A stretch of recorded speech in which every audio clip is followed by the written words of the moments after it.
대전에서 출퇴근까지는 아니고 대전에도 집이 있고 이제 왔다 갔다 하는 상황이었는데 코로나가 심해지니까 안 되겠다. 제가 거기 대전에 혼자 있는 것도 힘들고 애들도 못 가니까 서울에 와서 애들 돌보면서 해야 되겠다라고 생각을 했어요. 그러니까 와이프가 직장을 나가야 되는 상황이고 저는 이제 교수 직종이 강의를 빼고는 연구를 중심적으로 할 수밖에 없고 그러다 보니까 생활은 플렉서블하고 공부는 이제 될 때마다 하면 되니까 제가 학교 안 나가는 애들을 이제 돌봐야 되는 상황이 된 거죠.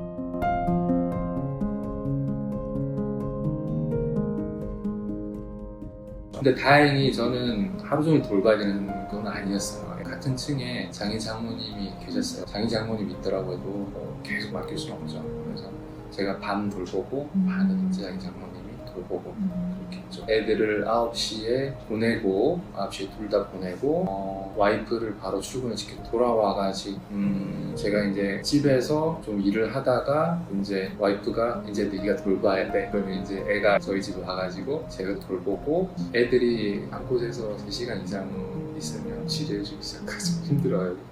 그래서 번갈아 가면서 오전에는 장인 장모님, 점심 이후로는 저, 그리고 선생님이 근데 매일 오진 않았어요.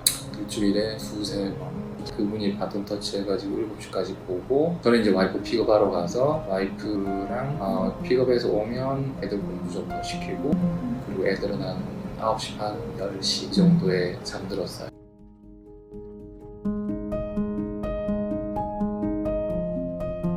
애들이랑 하루 종일 있다 보니까 좀 그리고 영국에서 애들 생활을 하다가 한국에 오니까 아파트에서 깝깝함을 많이 느끼고 그러다 보니까 저도 많이 깝깝하고 그런 부분이 힘들었던 것 같아요. 그래서 도저히 안 되겠다. 나가지도 못하고 그러니까 결국 한 게 이제 조그만한 그 운동 러닝머신을 사가지고 애들이랑 이거라도 해야 되겠다. 그래서 막 번갈아서 막 시키고 그랬어요. 다람쥐 뭐 운동시키듯이. 그런 코로나 상황이 아니어도 애들을 3시간 이상 보는 게 쉽지는 않아요. 애들이 좀 짜증을 냈죠. 애들이 좀 어디 못 가고 이렇게 한숨도 많이 쉬고 그러니까 저도 약간 해피한 느낌이 안 들죠. 그냥 꽉꽉 막혀있는 약간 어떻게 보면 공황장애 초기 증상이 계속 있었던 것 같아요. 저도 이제 탈출을 하고 싶다. 약간 그런 느낌 들어서 미팅을 가야 되는데 이거 어떡하지? 그게 사실은 가장 큰 부담감일 것 같아요. 저도 스트레스가 정말 머리끝까지 차가지고 서로 다퉜던 것 같아요. 근데 뭐 어디 가지도 못하고 집은 와 있으니까 어질러서 있고 뭐 와이프는 또 직장에서 스트레스 받는 게 있고 저는 이게 많이 도와줬는데 왜 나한테 스트레스를 부리냐고 약간 그런 저도 보상받으려는 심리가 있고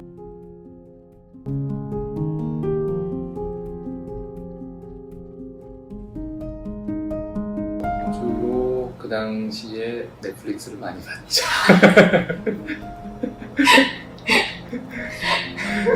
컴퓨터 코딩 같은 경우에는 그때 텔레비전을 틀어놔도 저는 이렇게 상관이 없어요. 넷플릭스를 뭐 이런 거를 보여주고 한 1시간 정도는 그냥 애들이 집중해서 봐요. 풀어주면 사실 저를 방해하는 거 아니니까 그냥 저는 일을 계속 했었죠. 근데 넷플릭스도 보다 보면 애들이 1시간 이상 집중하기 힘들어요.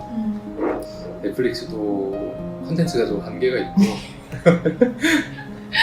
그래도 제가 아침에 한 2시간, 저녁에는 뭐 한 3시간 정도 시간 나고 토탈 한 5시간씩은 시간이 갔던 것 같아요. 그래서 강의는 별 무리 없이 준비를 했던 것 같고 농구는 좀 집중력이 좀 떨어졌던 것 같아요.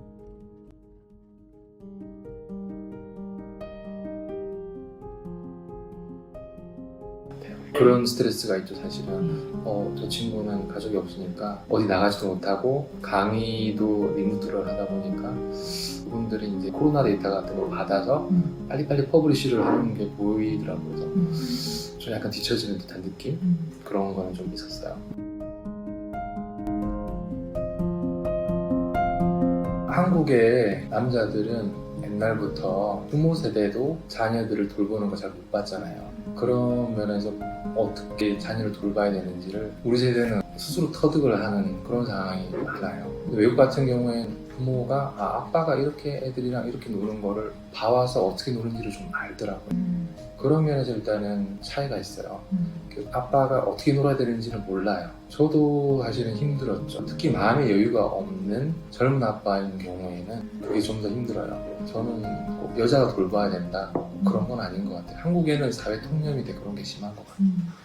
그때 유치원에 픽업을 해도 문제 생겨나면 다 와이프한테 전화 가요. 모든 게 다 엄마 위주로 돌아가는 사회인 거거든요. 영국 같은 경우에는 아빠 제가 제 전화번호 먼저 주고 와이프 전화번호 두 번째 줬어요. 저한테 먼저 연락이 왔어요. 엄마를 그냥 선호하는 것 같아요. 학원을 전화번호를 주잖아요. 엄마라고 당연히 생각하고 그냥 연락이 와요.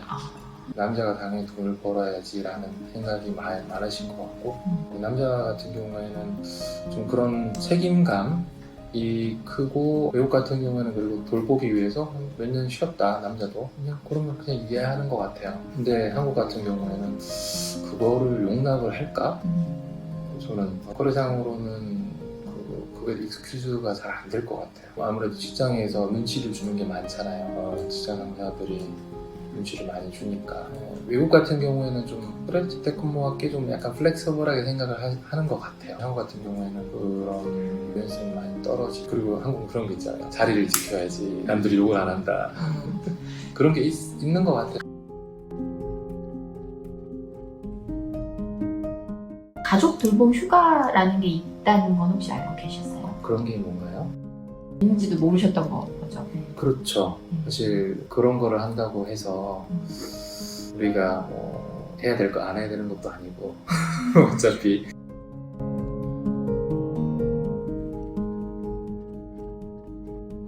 정책적으로 강제를 해서 유연하게 좀 했으면, 정말 필요한 그런 공장이라든지 뭐 이렇게 물리적으로 와서 해야 되는 거 아니면 하는 게 안 해본 사람은 장점이 있는 걸 잘 모르잖아요. 그런 걸 좀 어떻게 보면 강제적으로도 한번 해보고 정 안 되면 돌아가게 하는 형태로 해보면 장단점이 있는, 뭔가를 해야 되는 상황, 스트레스 상황에서 애를 돌보는 거는 이것도 아니고 저것도 아니어야 돼요. 그래서 저는 터득을 한 게, 애를 돌봐야 되는 상황이면 노트북을 아예 치워버려요. 그러니까 아예 그냥 차를 놔두고, 그렇게 아예 일을 할 수 없는 상황이 되면 애들한테 집중을 할 수 있어요. 그러면 애가 원하는 게 뭔지 생각을 하게 돼요. 그러면 서로 해피해지는 상황이 되는 것 같아요. 그러니까 사회적으로 그런 어떻게 보면 여유? 뭐 이렇게 재택근무를 하다 보면 그때에서도 계속 일을 해야 되는 상황이면 그게 안 될 것 같아요. 좀 이 시간 뭐 이렇게 여유를 준다든지, 뭐 플렉서블하게 시간을 준다든지, 그런 장치가 있으면 같이 와이프랑 뭐 나눠서 한다 하더라도 시간을 딱딱 나눠가지고 몇 시부터 몇 시까지 이렇게 시간을 나눠가지고 한다든지, 그런 식으로 하면 좀 훨씬 더 효율적으로 할 수 있지 않나 싶어요.